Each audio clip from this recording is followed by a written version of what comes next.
Okay, let's unpack this. Imagine you are in a high-stakes staring contest. Okay. You're a home buyer, right? And you are sitting directly across the table from a home seller in Toronto.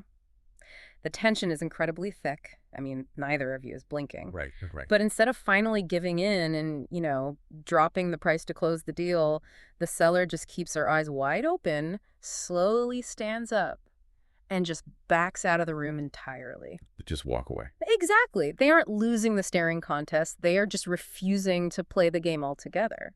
Yeah, and, that is the exact dynamic playing out in the Toronto real estate market right now. The market has entered this incredibly stubborn phase where the old rules simply are not applying anymore. Right. Sellers are looking at the current landscape, they're looking at the prices buyers are offering, and they're deciding to just leave. It's wild. And we are jumping into the standoff today for you, our listener, using some deep analysis from an August 2026 piece in Real Estate Magazine. Really great article. It is. It's by Daniel Fush, titled Fush, Toronto Sellers Are Cutting Supply Before Prices Find a Floor. So our mission for this deep dive is to unpack the mechanics of this standoff. We want to figure out who actually holds the leverage here and look at how a market behaves when scarcity is driven by retreat rather than, actual demand. To understand why these sellers are backing out of the room so abruptly, we really have to look at the July 2026 data. Yeah. Because the numbers from July, they are the harsh reality check that triggered this massive retreat. The numbers are undeniably rough if you're trying to sell a property right now. According to the Toronto Regional Real Estate Board, the Greater Toronto Area recorded 5,995 sales in July, which is down 0.9% year over year, and the average selling price fell 4.5% year over year. It landed just over the $1 million mark. I think it was $1,003,956%. Exactly. And we also saw the MLS Home Price Index benchmark drop 4.6%. Right. But let me push back on the panic here just a little bit. We are talking about July. Families are out at the cottage, kids are on summer break, so parents avoid mid-school year moves. Looking at historical data, 50-plus years of Toronto real estate trends show us that summer is always a dead zone, right? It is, yeah. The volume drops, the prices soften. So why is anyone treating a drop in July as this, catastrophic event? Isn't this just typical summer seasonality? Well, you have to look beyond the raw seasonal dip, right? You have to examine the magnitude of the drop alongside those underlying metrics. Yes, summer is historically slow. Right. But what's fascinating here is that this specific slump in price and volume is significantly harsher than the normal seasonal curve. That's why we look at the MLS Home Price Index, or HPI, instead of just the raw average. Because the raw average can be skewed, right? Right. Like if a bunch of cheap condos sell one month and a bunch of mansions sell the next month. Precisely. The HPI tracks the value of a typical home over time, so it's comparing apples to apples. It filters out all that noise. Got it. And the HPI dropping 4.6% tells us that the actual underlying value of the real estate is falling. That's independent of the seasonal sales mix. Even when you account for the summer lull, the decline is steep enough that it failed to give sellers any evidence of a durable floor. So the market just hasn't found its bottom yet. It really hasn't. Well, if the floor is falling out, we need to pinpoint exactly where it's caving in the most. And looking at the data, it points us straight out of the downtown core and directly into the suburbs, the 905 region. Oh, absolutely. The detached market in the 905 took the absolute brunt of this hit. The numbers here are just staggering. I mean, the average price for a detached home in the 905 fell from over $1.27 million in June to $1.2 million in July. Wow. That is a monthly decline of over $65,500. And this segment carries massive weight in the overall market, right? It's huge. In July, the 905 region saw nearly 2,100 detached transactions. Compare that to the city proper, the 416, which only had 691. Yeah, the 905 detached segment is the heavyweight champion of the Toronto market in terms of volume. And the reason it is struggling so badly right now comes down to the mechanics of the affordability ceiling. Okay, unpack that for us. Let's break down what a $1.2 million home actually requires from a buyer in 2026.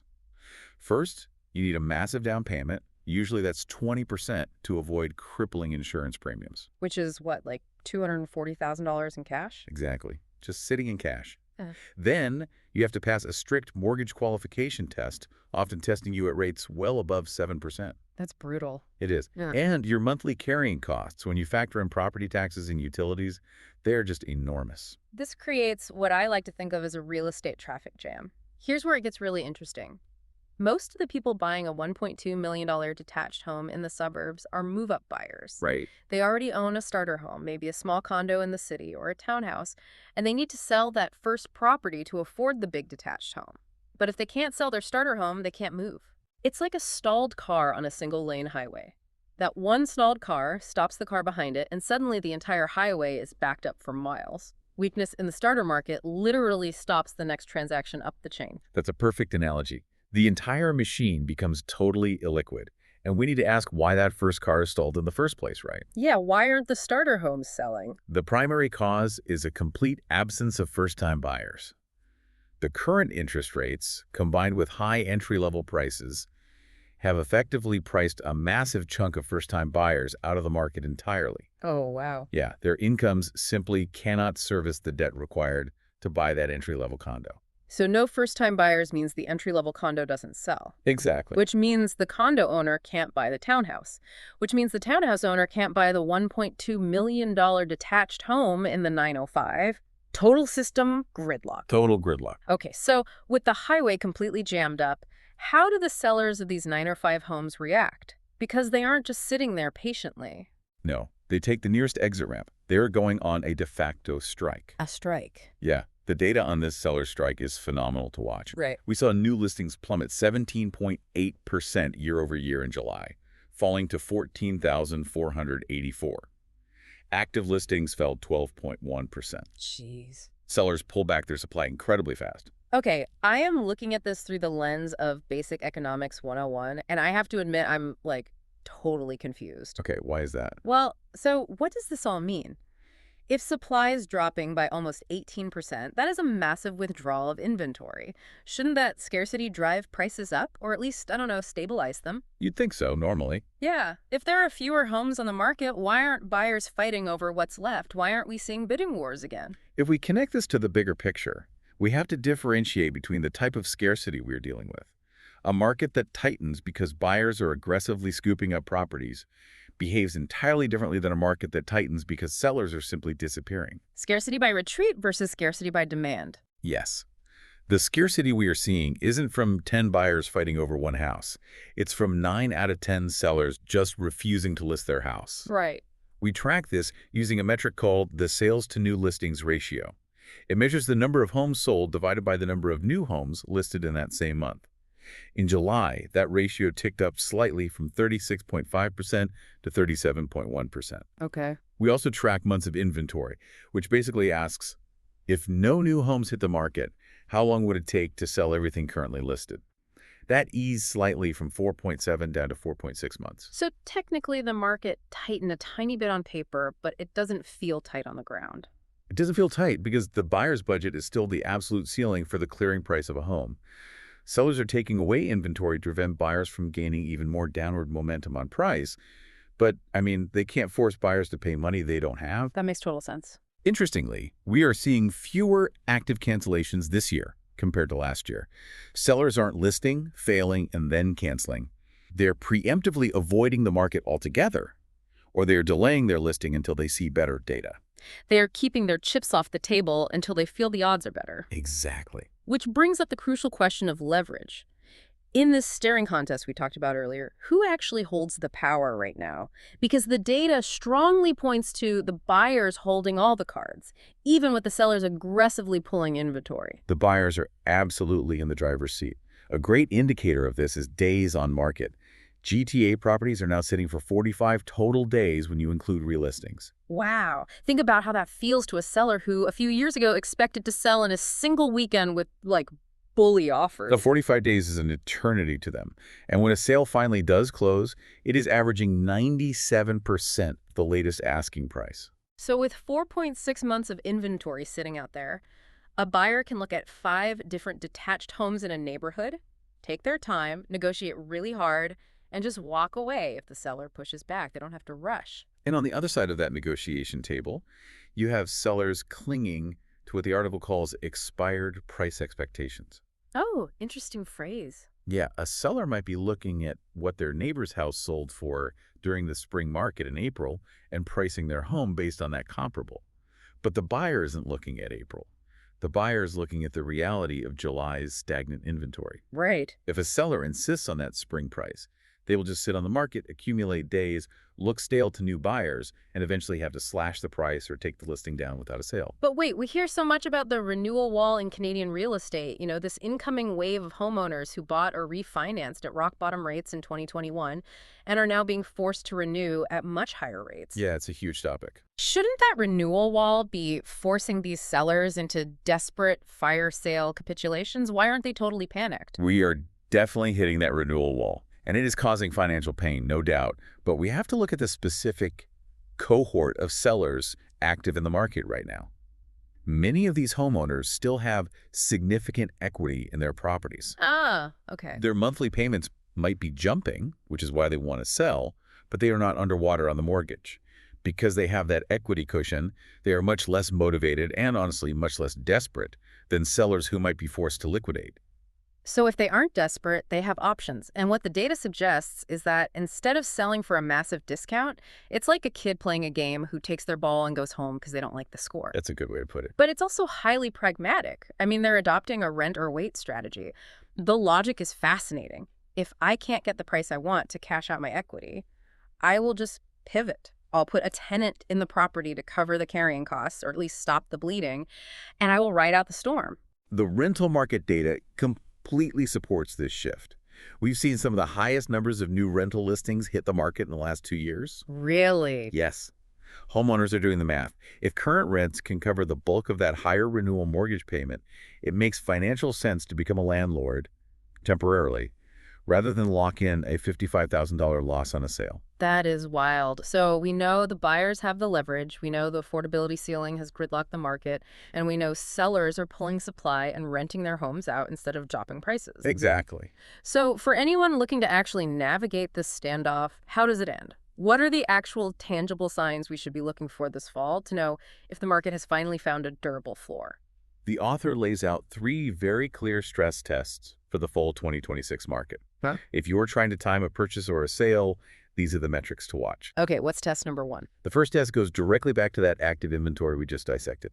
Active listings must continue moving lower. Okay, so supply has to stay constrained. Because if those sellers who chose to wait suddenly lose their nerve in October and, flood the market with listings, the leverage tilts even further to the buyers and prices fall even more. Exactly the risk.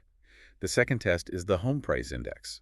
We need to see the HPI stabilize, but a single seasonally adjusted bump in September is meaningless. Because one data point isn't a trend. Right. Real estate is about momentum. The HPI needs several consecutive firm readings to prove that the baseline value of homes is no longer contracting. Got it. And since the 905 detached market is the bottleneck for this entire system, I assume that is the final piece of the puzzle? It is the ultimate bellwether. The third test is that detached prices in the 905 absolutely must stabilize. Because of its massive volume, the high price points, and its total dependence on the move-up buyer chain, the 905 is the structural foundation of the GTA market right now. Right. If 905 detached prices are still sliding, the entire Greater Toronto area remains fundamentally unstable. Wow. And the author's prediction for these 3 tests is pretty grim. He hazards a guess that none of these 3 tests will pass in 2026. Yeah, it's not looking good for this year. We are not looking at a V-shaped recovery or a sudden surge in buyer demand. The most likely path forward is just a slow grind. And a slow grind is painful for everyone involved. Supply will likely continue to tighten on the margins as sellers retreat, but price discovery is going to happen through a very agonizing process of lowball offers, incredibly long wait times on the market, and very selective, drawn-out transactions. Just a miserable experience. It is a slow-motion tug-of-war between seller fatigue and buyer restraint. If none of these tests are going to pass in 2026, and we are stuck in this slow grind, how should a buyer or an agent actually approach a negotiation tomorrow? How do you use this information? This raises an important question for strategy. Buyers should be relentless in negotiating, especially if you are looking at those expensive detached segments where inventory is just sitting. Because the leverage is on your side. The leverage is entirely on your side. Do not let a seller or an agent anger you to a comparable sale from April or May. Use the current, active competing inventory from July and August to justify a much lower offer. You have the luxury of time, the seller likely does not. But There is a catch to being that relentless, isn't A there? significant catch, yeah. Mhm. You have to monitor active inventory on a weekly basis. We just spent this entire deep dive discussing how sellers are withdrawing their listings rather than negotiating. Right. If you push too hard, or if that withdrawal trend accelerates and supply shrinks drastically, your leverage as a buyer could vanish faster than you expect. Ah. Even without a surge in new buyers, if enough sellers take their homes off the market, prices will mechanically stabilize, and your window of maximum negotiating power will close. The Toronto housing market is trapped in this fascinating stalemate. Buyers have the leverage, armed with high inventory and 45 days on the market. But sellers are fighting back not by lowering prices, but by taking their properties off the board entirely. Which is unprecedented in recent memory. Totally. The affordability ceiling has gridlocked the move-up market. The 905 is taking the brunt of the hit. And we are looking at a long, slow grind into the fall. And, when you zoom out from the monthly data, this standoff has a profound implication for the city itself. Think about that render-wait strategy we talked about. Yeah. Thousands of frustrated, unmotivated sellers who have equity are deciding they would rather hold their properties and flood the market with rental listings instead of selling for a discount. It makes you wonder if that temporary waited-out strategy becomes a multi-year reality. Could this stubbornly high market permanently transform Toronto? It really could. We could be watching the city shift from a city of homeowners into a city of reluctant landlords. And you have to wonder what that does to the long-term dynamics of a neighborhood. I mean, what happens to community investment, to the fabric of a street, when the people who own the homes don't live in them? Right, and the people who live in them know the owner's just waiting for the market to tick up so they can kick them out, sell, and cash out. Exactly. It creates a completely transient foundation for a city. It goes right back to that staring contest. The seller backs out of the room, but they don't actually leave the building. They just rent the room out to a stranger while they wait out in the hallway for conditions to improve. Yeah. It is a brilliant financial defense mechanism, but a massive unintended consequence for a housing market that simply refuses to find its floor. Well, thanks for joining this deep dive into the Toronto real estate standoff. Keep your eyes on those active inventory numbers, watch how the 905 holds up this fall, and we'll catch you next time as we continue to unpack the forces shaping